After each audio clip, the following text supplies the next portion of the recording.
Another question popped up this Saturday, and these are some messages that I'm recording late, and basically I'm going to release them at random times. I showed a video recently of a customer overcharging their AC system by 19 ounces, and I got a bunch of comments on the video on, thanks for finding that out for them and not overcharging them or anything. Sure, I don't overcharge my customers, but again, it is a business. We have to make money, so we do have to charge them something. So I evacuated the AC after checking for leaks and stuff like that. No problem, no big deal. Wasn't an issue. I then realized how much overcharge had taken place once looking at what the readout was on the machine, and put exactly what was supposed to be back in. It was like 60 ounces is what they had in there, and I put in 41 ounces is what it called for, because it has front and rear AC. No leaks, no nothing found. Check the rear evaporator lines, common on the Explorers with front and rear AC. So that was one of the first things I checked. Checked fittings, checked condenser, checked the TXV block, checked the drain for the air conditioner. It was just simply overcharged. They just had way too much refrigerant in it, and the system wasn't working properly. So pull it back down, put 41 ounces in it, no big deal. There's a comment that popped up that kind of struck me the wrong way, and I don't know if people are literally just that ignorant in the terms of ignorance doesn't necessarily mean a bad thing. I think sometimes people take the term ignorant and they make it out to be super negative. Ignorant doesn't just mean something negative. Ignorance, the whole term ignorance is bliss, just simply means that sometimes people just don't know what's going on with a specific situation because they're not educated in whatever it is. They don't, just don't have the knowledge behind it. Some guy leaves me a comment and he says, "Did you give the customer all their AC back?" And the way he said it was like, well, the vehicle was just sold there 6 weeks prior or something like that, and they were overcharged 19 ounces. Did you give them their extra AC back? How do you plan on me doing that? Do you plan on me? How do you think I should do that? Should I get a plastic bag and pump it into the plastic bag and hurry up and tie up 19 ounces real quick and hand it back to them and say good luck?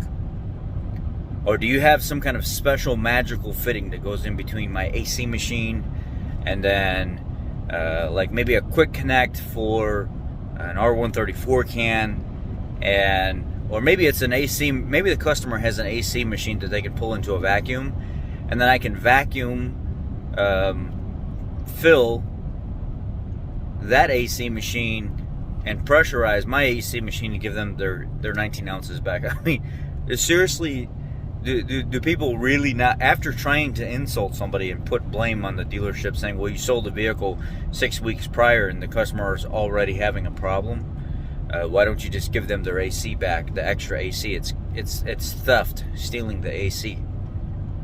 How do you suppose I do that?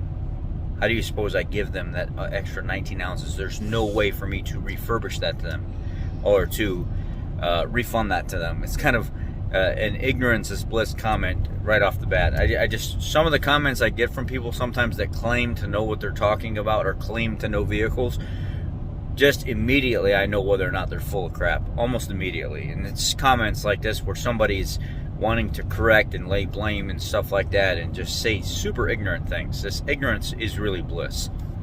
So, I mean, smart fashion, because of the negative things the guy says, and you guys know I put out the fire you give to me. If you come at me disrespectful, pointing fingers and stuff like that, I'm going to give you back that energy equally, if not more. So I told the guy, I was like, well, what do you want me to do? Put it in a plastic bag and give it back to him? Do you have some kind of magical fitting in an extra AC machine that I can refill? Doesn't work that way, bud. Maybe you should get more educated on the how AC works and how recycling AC works before you start commenting. And oftentimes customers will buy vehicles and they think something could be colder or should be colder, and they take it upon themselves to try to rectify the situation instead of coming back to the dealer and saying, hey, we just bought this vehicle from you about a month ago. Maybe you could look into the AC real quick because it just doesn't seem like it's like blowing as cold as it should. And then they'll bring it to the dealer and I'll run out and I'll check it real quick, or one of the techs will check it real quick. We won't charge for stuff like that, and just make sure that it's actually functioning and say, no, you know what, it is 30 degrees lower than ambient temperature. And then when you take humidity and stuff into factor as well, it's not really going to get any colder than that on a day like today. So you're not going to be blowing ice crystals out of the vents. I'm sorry. It is meeting spec. It is cold. And you just move on about your business, right? So that would have been fine, but the customer didn't do that. They were probably pulling R134 through the low side line for weeks, trying to get it colder and colder and colder, and it wasn't going to get any colder because we had a slew of weeks of very hot, humid days. And what you get is what you get. Spec is about 30 degrees lower than ambient temperature. Sometimes you can do better than that. A lot of days on really hot, humid days, that's all you're going to get out of your AC system. So, you know, it's the whole mindset that, are you going to give them the extra AC that you pulled out back? No, I'm not. They don't get that back. There's no way for me to refurbish that back to them or refund that back to them. Just because the dealer sold a used vehicle, and let's just say 4 or 5 weeks later there's an AC problem, that's not a safety concern. So that doesn't necessarily mean that we're obligated 100% to fix that problem for a customer. You bought the used vehicle as is, and typically you'll buy like an ESP or some kind of aftermarket warranty to go along with it that will take care of that extra stuff that you may have to pay a deductible on, and that will cover it. A lot of times vehicles will get traded in that have been sitting for a long time, or they're not used a lot, and the customer wants to go into another vehicle. So when we check them out, we'll test drive them, we'll run them, everything seems to be working fine, the sunroof, all that stuff, the AC works good. But after driving for a couple weeks, they notice like maybe something pops up, or sometimes the dealer will fix that. But those are some of the situations that you run into sometimes. That's why the vehicle is sold as is.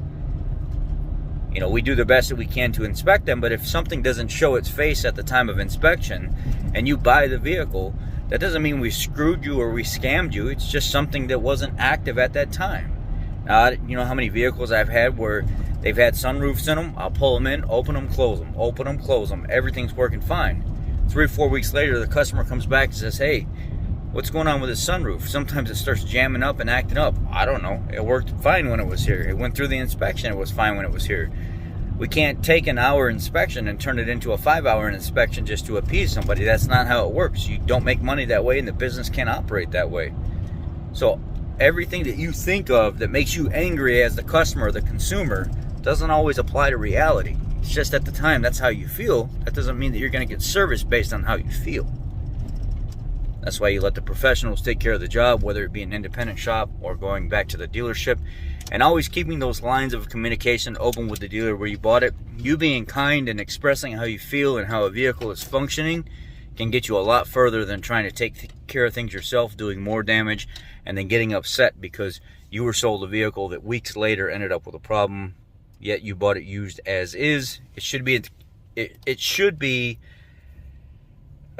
expected for it not to be covered at that point, but at the same time, when you buy a used vehicle, you should always buy some kind of warranty to go along with it. At the same time, be very nice and kind to who you bought it from. Typically, they'll help you out and fix the problem for you. It's all in how you approach the situation. And some of the crazy comments on this stuff sometimes, woo, blows my mind. Y'all be blessed.